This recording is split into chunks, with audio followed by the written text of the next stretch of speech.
The beauty of astrology lies in the fact that it addresses the common themes of everyday life. Even when the ancient texts have not directly mentioned many aspects of modern life, we are able to easily draw parallels. The topic of gender and sexuality are by no means new to mankind or astrology.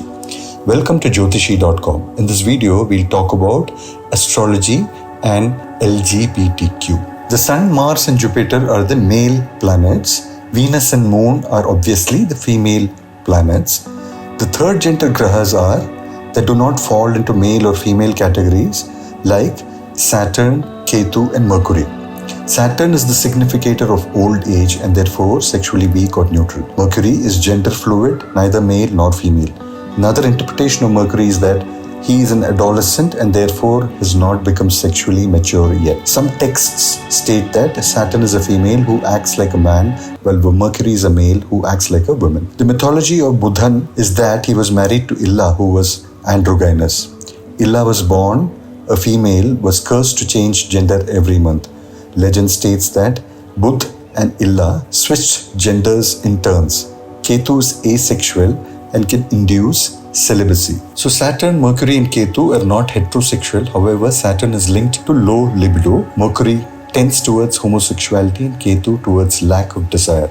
We can study these three planets and their influences within a chart to study LGBTQ indications in a chart. A few nakshatras like Mrigashira, Moola and Satabhisha, if aspected by a malefic or have malefic conjunctions, can be considered to be of the third gender.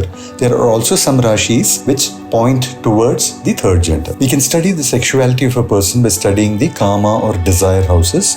The Kama houses are 3rd, 7th and 11th houses. Further, we can study the 4th, 5th, 8th and 12th houses for more detail. If any of the third gendered planets have an influence on these houses, the chart has to be examined for further indications. A pattern of male planets and feminine signs and vice versa is also another basic indicator. When a person has planetary positions that indicate a higher sex drive, this is combined with indications of LGBTQ desires, the person is more likely to act on and live out of their desires. Since Jupiter is the significator of traditional practices, it is thought that his influence on any of the houses indicating LGBTQ tendencies will nullify the same. It is, however, debatable as to whether it nullifies them or causes the individual to suppress them. Some of the positions that could indicate non-heterosexual tendencies are a weak or debilitated lord of the 7th house, which is afflicted by natural malefics. Mars and Venus together in 12th or 8th house, Rahu in conjunction or aspect adds to the tendencies.